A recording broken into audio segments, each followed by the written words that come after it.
Enquanto nos preparamos para celebrar a Páscoa judaica amanhã à noite, aqui em Israel, damos as boas-vindas à Semana Santa, um dos momentos mais sagrados para os fiéis em todo o mundo. Este é um tempo em que a fé é relembrada e os passos refazem o caminho de Cristo. Quando Jerusalém deveria estar repleta de adoração, vozes e devoção, agora a cidade da fé permanece em um silêncio quase perturbador.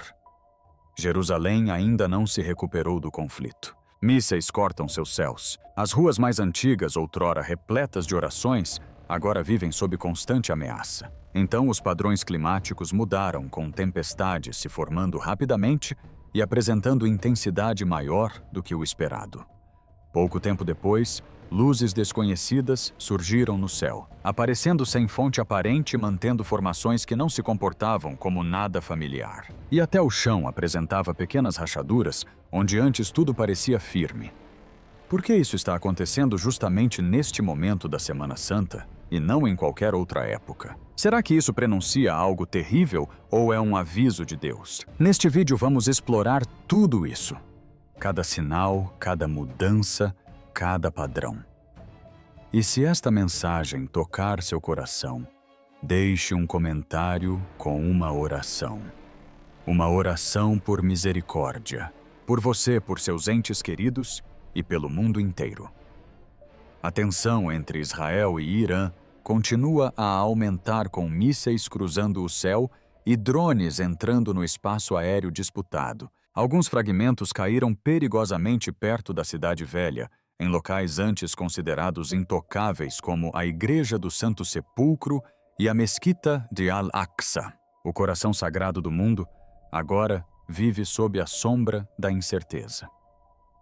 Jerusalém já não é mais intocada, desta vez não.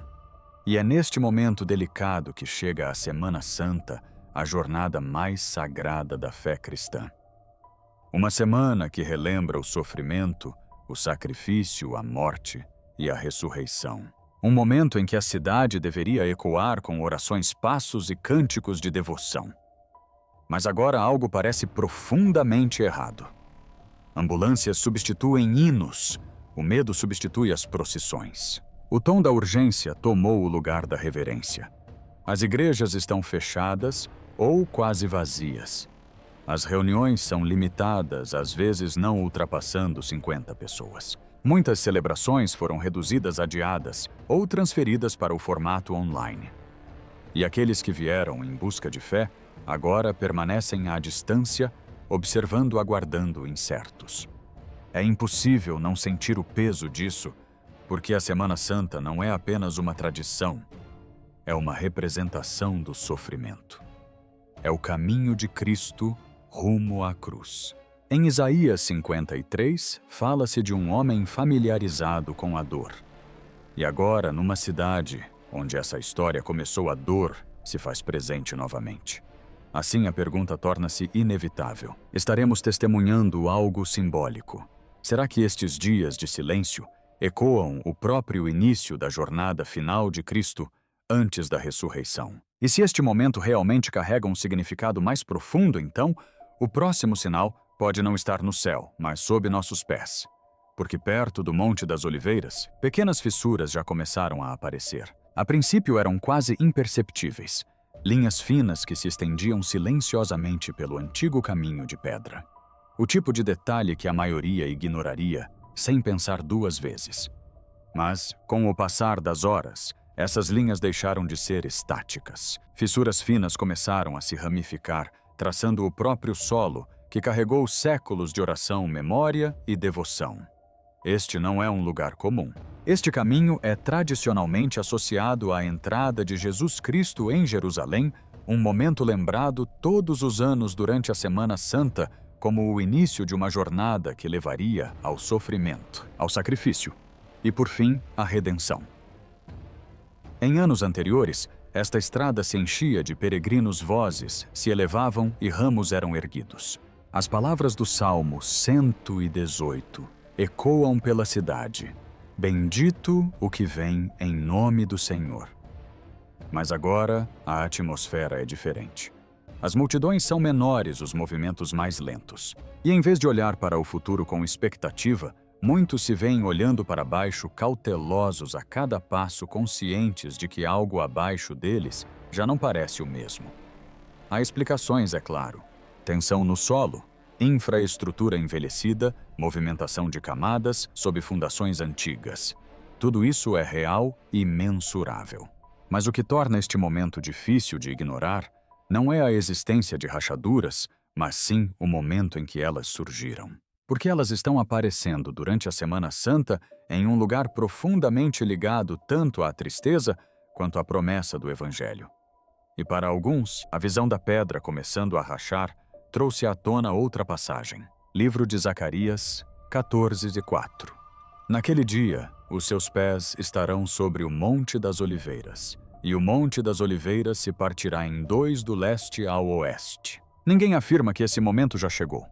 Mas quando até mesmo as menores fissuras aparecem em um lugar onde história e profecia convergem, isso nos convida a uma reflexão mais profunda. Porque a Semana Santa não é apenas uma lembrança do sofrimento, é um chamado para compreendê-lo. A dor, o sacrifício e o amor de Cristo nunca foram destinados a permanecer histórias distantes, mas verdades vivas que confrontam cada geração em seu próprio tempo. E talvez seja por isso que este momento parece tão pesado. Porque aquilo que antes parecia inabalável, agora mostra sinais de mudança. O que antes ecoava com orações, agora carrega uma quietude serena. E quando um lugar como o Monte das Oliveiras começa a se transformar durante o período mais sagrado de lembrança, isso faz mais do que levantar questões sobre o solo. Convida a uma reflexão sobre o coração, uma lembrança. Um chamado para retornar antes que o que está escrito se revele por completo. E assim que o peso da incerteza se instalou sobre os caminhos ancestrais, o céu acima do muro das lamentações pareceu responder de uma maneira inesperada. O que começou como uma manhã comum mudou rapidamente. Nuvens se acumularam com uma velocidade incomum, densas e pesadas espalhando-se pelo horizonte até que a luz sobre Jerusalém se dissipou em um cinza opaco. Em poucos minutos, a atmosfera passou de calma para opressiva. Então veio a chuva. Torrentes de água atingiram a pedra antiga com força, ecoando pelos corredores estreitos e praças abertas. O vento veio em seguida cortante e implacável, rasgando as ruas da cidade. As pessoas pararam onde estavam. Algumas procuraram abrigo, outras permaneceram imóveis observando a tempestade se intensificar. Tudo aconteceu em menos de 2 horas. No entanto, nesse curto período, isso desestabilizou uma cidade que já carregava o peso da tensão do conflito e da incerteza. O que já era pesado tornou-se ainda mais pesado. O ritmo familiar da vida já tenso pareceu parar sob a pressão de algo maior. De uma perspectiva científica, existem explicações. Mudanças repentinas na pressão atmosférica, contrastes de temperatura e instabilidade atmosférica podem produzir tempestades como esta. Nada nos elementos em si é impossível. Mas o momento, a intensidade e o contexto tornaram difícil ignorar o ocorrido, pois não foi um evento isolado. Aconteceu em meio a um período já marcado por sinais incomuns. E foi isso que levou muitos a investigar mais a fundo. Para alguns, as imagens pareceram surpreendentemente familiares. No Salmo 18 está escrito: "A terra tremeu, nuvens escuras o cercaram. Ele trovejou desde os céus." Essas não são apenas descrições do clima, mas momentos em que a própria natureza reflete algo além do visível.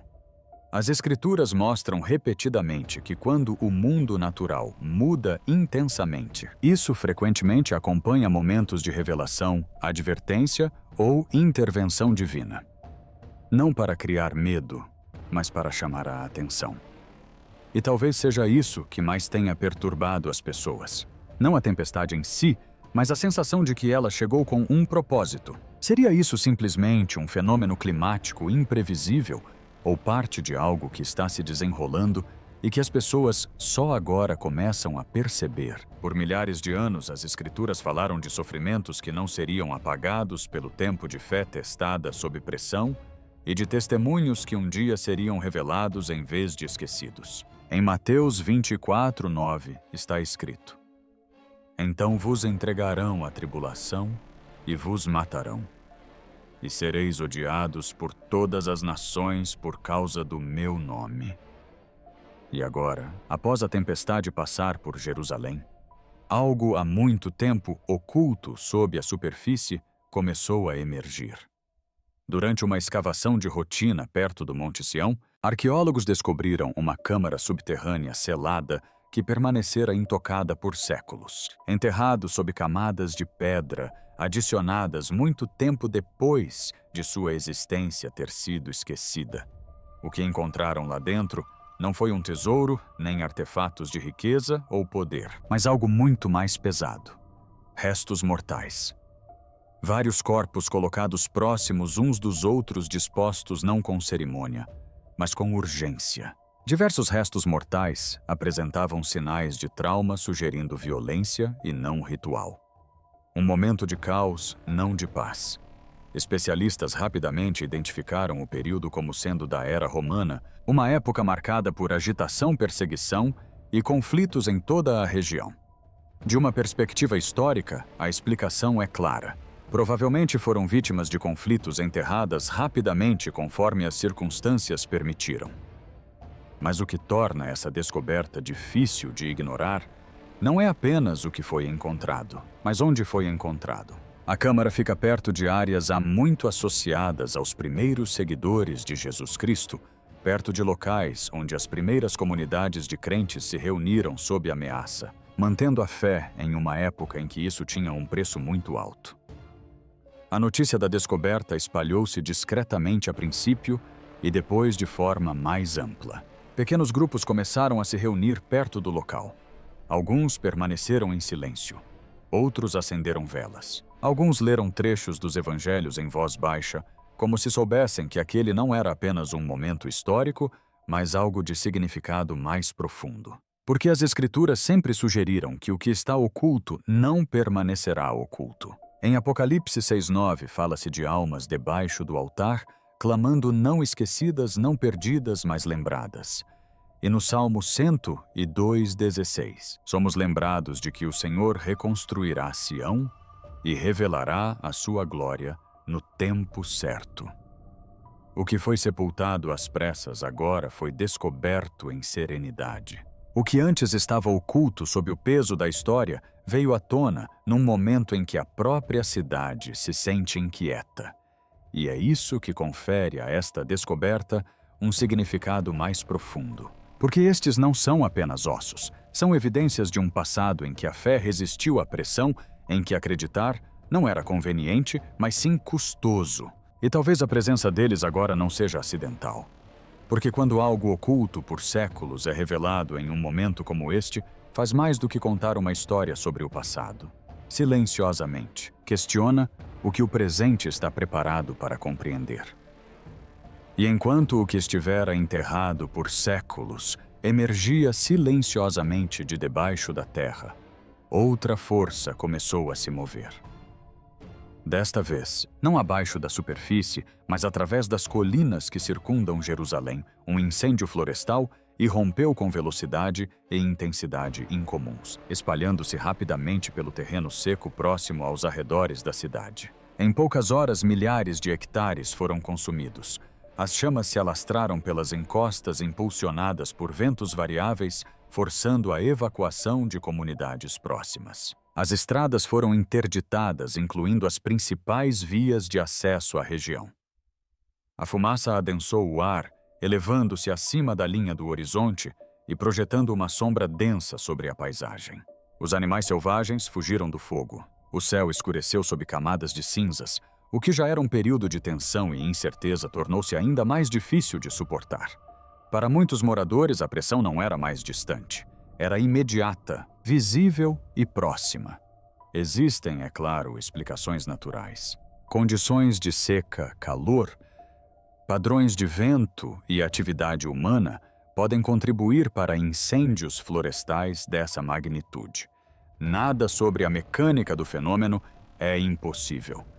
E, no entanto, Mais uma vez, o momento escolhido inseriu o incêndio em uma sequência de eventos que as pessoas já haviam começado a perceber. Porque nas Escrituras, o fogo raramente é descrito como algo aleatório. Ele carrega significado. Em Êxodo 3:2, uma chama aparece no deserto e dentro dela Deus fala. Em 1 Reis 18, fogo cai do céu, revelando a verdade em um momento de confronto. E em Lucas 3:16, o fogo é descrito como algo que refina, não apenas consome. Ao longo desses momentos, um padrão permanece claro. O fogo revela. Ele separa o que pode perdurar do que não pode.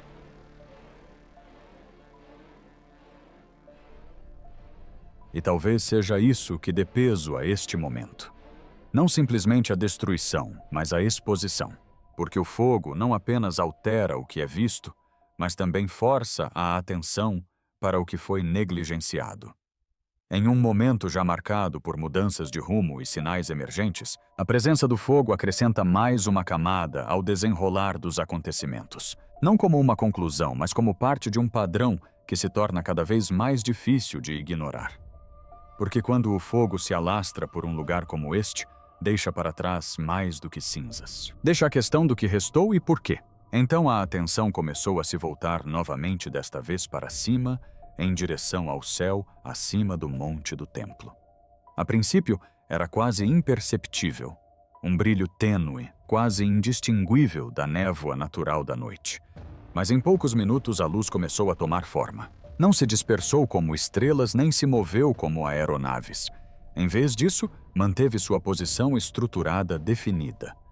Formas começaram a surgir sutis a princípio, depois inconfundivelmente geométricas. Testemunhas descreveram o movimento como controlado, não aleatório. As luzes não oscilaram, nem diminuíram de intensidade, como se poderia esperar.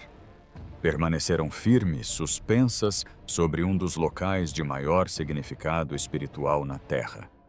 Os telefones foram erguidos, as vozes silenciadas, porque o que as pessoas estavam vendo não se comportava de uma maneira que pudessem explicar facilmente.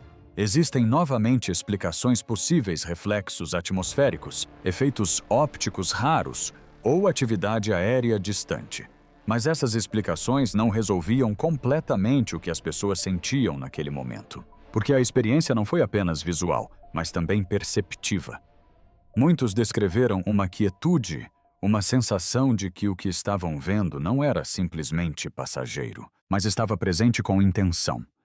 Nas Escrituras, as luzes no céu raramente são sem significado. Em Lucas 21:25, fala-se de sinais no sol, na lua, e nas estrelas, momentos que chamam a atenção não para si mesmos, mas para o que significam. Não para criar medo, mas para despertar a consciência. Há também ecos anteriores. No deserto, uma coluna de fogo guiou o povo de Israel através da escuridão, não como destruição, mas como direção. Em outro instante, uma estrela apareceu no céu, guiando os magos por grandes distâncias até o local onde Cristo nasceu. Em ambos os casos, a luz não ofuscou, ela apontou. Ela revelou. Chamou a atenção para algo além de si mesma. E talvez seja isso que torna momentos como esse difíceis de ignorar. Porque quando a luz aparece de maneiras incomuns, especialmente sobre um lugar tão significativo quanto o Monte do Templo, ela faz mais do que despertar curiosidade. Ela redireciona o foco. Isso eleva o olhar. Nem tudo que aparece no céu tem significado. Mas ao longo da história bíblica, quando tem, muitas vezes se trata menos do que é visto e mais do que convida as pessoas a reconhecerem. Assim, a questão permanece não apenas sobre o que foi visto naquela noite, mas por que aquilo chamou a atenção daquela forma. Porque às vezes o propósito de um sinal não é se explicar, mas fazer com que as pessoas olhem ao redor e reflitam sobre o que talvez tenham deixado de notar. À medida que cada um desses eventos se desenrola, a maioria das pessoas começa buscando explicações. A tempestade pode ser atribuída à instabilidade atmosférica. As fraturas no solo podem estar ligadas à pressão geológica. As luzes no céu podem ser atribuídas a condições ópticas ou ambientais raras. Consideradas individualmente, nada parece impossível. Mas algo começa a mudar quando esses eventos deixam de ser vistos isoladamente. Quando surgem no mesmo lugar, no mesmo curto período de tempo, e sob a mesma tensão crescente, a percepção se transforma. As pessoas não apenas observam como começam a se conectar. É nesse momento que a explicação se transforma em interpretação, e da interpretação em reflexão. A atmosfera se torna complexa. O que é físico permanece real, mas deixa de ser a única camada. Há também algo emocional, algo simbólico, algo que silenciosamente pressiona a consciência humana. E isso não é desconhecido nas Escrituras. Em Mateus 24, 33, está escrito: Quando virdes todas estas coisas, sabei que ele está perto às portas. A ênfase não está em um único sinal, mas na acumulação de muitos. O reconhecimento não vem da intensidade, mas do alinhamento. Ao mesmo tempo, as Escrituras nos lembram que o que se vê nunca é a história completa. Em 2 Coríntios 4, 18 está escrito: Assim fixamos os olhos não no que se vê, mas no que não se vê. Pois o que se vê é transitório, mas o que não se vê é eterno. Isso muda o foco, porque o que aparece na superfície pode apenas apontar para algo mais profundo, algo espiritual, algo eterno. É aqui que a importância de Deus se torna central, porque sem Ele, as pessoas ficam apenas com explicações, mas com Ele há significado, há direção. Existe uma verdade que não depende de circunstâncias mutáveis. Em João 14, 6, Jesus diz: Eu sou o caminho, a verdade e a vida. Não uma possibilidade, não uma opção entre muitas, mas o fundamento pelo qual tudo se compreende. E, no entanto, há também uma advertência na forma como as pessoas reagem. Em Hebreus 3,15 está escrito: Hoje, se vocês ouvirem a sua voz, não endureçam o coração. A consciência não basta se não levar a uma reação.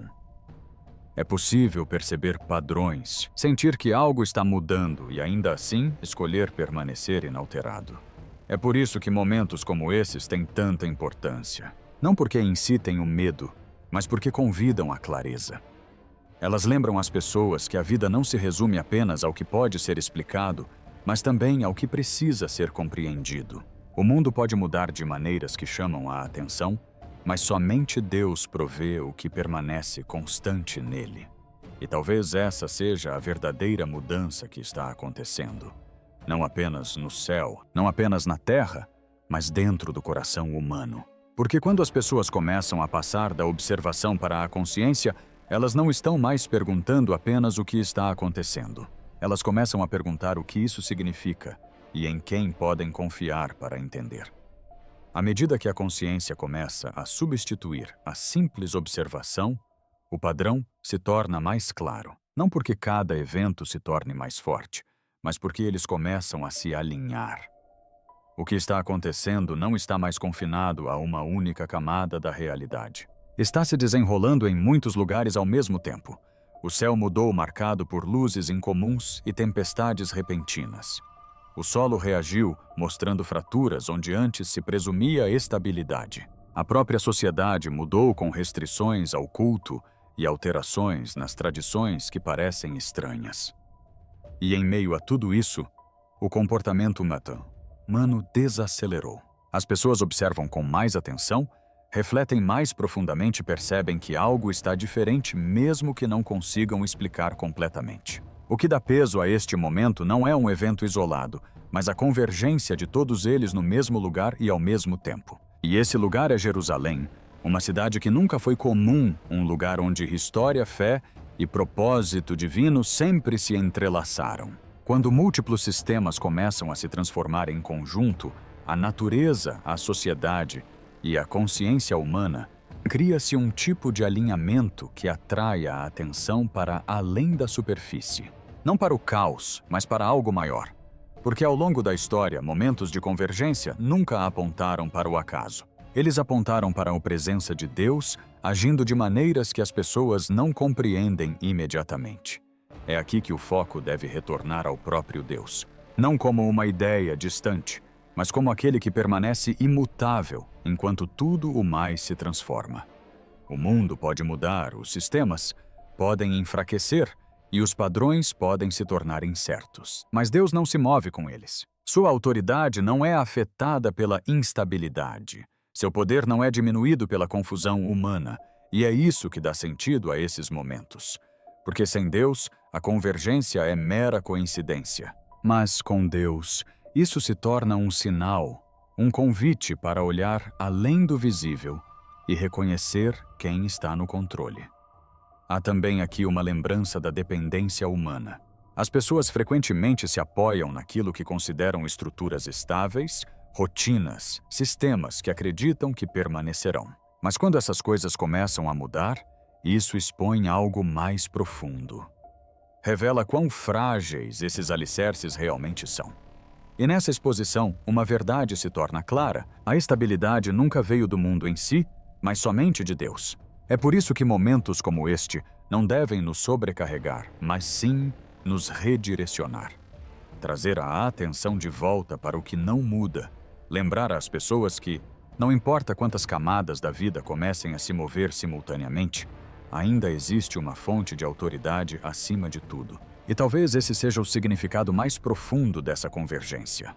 Não que tudo esteja desmoronando, mas que tudo está sendo alinhado de uma forma que força o reconhecimento. O reconhecimento dos limites, o reconhecimento da dependência, o reconhecimento da presença de Deus em um mundo que muitas vezes o esquece. Porque quando o céu, a terra e a consciência humana começam a mudar juntos, a mensagem deixa de ser sutil. Está apontando para cima. À medida que esses eventos continuam a se desenrolar, uma verdade se torna cada vez mais clara. Nenhum momento isolado serve como prova definitiva de algo. No entanto, juntos eles atraem a atenção de uma forma que não pode ser facilmente ignorada. Este não é um momento de conclusão, mas sim de reconhecimento. Porque as Escrituras nos mostram que Deus nem sempre revela tudo de uma vez. Muitas vezes, Ele permite que padrões se formem, não para forçar a crença, mas para convidar a consciência. Em Eclesiastes 3:1 está escrito: há um tempo determinado para tudo e uma época certa para cada propósito debaixo do céu. O reconhecimento tem seu tempo. A compreensão vem depois. É por isso que esses momentos parecem diferentes. As pessoas não estão recebendo respostas, mas sim sendo levadas a fazer perguntas. Não se trata de questões superficiais sobre eventos, mas sim de questões mais profundas sobre significado, direção e verdade. Em Jeremias 29:13, Deus diz: vocês me procurarão e me acharão quando me procurarem de todo o coração. O propósito da consciência não é a informação, mas sim a busca. Quando algo muda no mundo, muitas vezes é para despertar algo na alma. Ao mesmo tempo, Isaías adverte que nem todos reconhecerão o que está acontecendo. Em Isaías 6:9 está escrito: ouçam sempre, mas não entendam. Vejam sempre, mas não percebam. É possível presenciar tudo e ainda assim não captar o significado por completo. Essa é a tensão do momento, não a confusão. Mas a separação. Uma linha divisória silenciosa separa aqueles que observam daqueles que percebem. Em Oséias 4:6 está escrito: o meu povo foi destruído por falta de conhecimento. Não por falta de informação, mas por falta de entendimento espiritual. Porque o conhecimento nas Escrituras não se resume a conhecer fatos, mas sim a reconhecer a verdade. E esse reconhecimento exige humildade. Em 2 Crônicas 7:14, Deus diz: se o meu povo, que se chama pelo meu nome, se humilhar e orar e buscar a minha face, então eu ouvirei dos céus. A resposta à consciência não é o controle, mas a entrega. É por isso que o momento não é definido pela certeza, mas pela observação. Nem tudo é explicado, mas tudo está sendo revelado em camadas. E essas camadas não são aleatórias. Elas são coerentes com a maneira como Deus sempre agiu de forma gradual e paciente, dando espaço para o coração humano responder. Em Miqueias 6:8 está escrito: o que o Senhor exige de você: praticar a justiça, amar a misericórdia e caminhar humildemente com o seu Deus. O reconhecimento não deve levar à especulação, mas à transformação. Porque quando as pessoas começam a perguntar não apenas o que está acontecendo, mas o que isso significa, elas estão entrando no próprio lugar onde a fé começa a tomar forma. E nesse lugar, uma verdade se eleva acima de toda incerteza. Deus não precisa provar a si mesmo por meio de força avassaladora. Ele se revela através de momentos que convidam aqueles que estão dispostos a ver.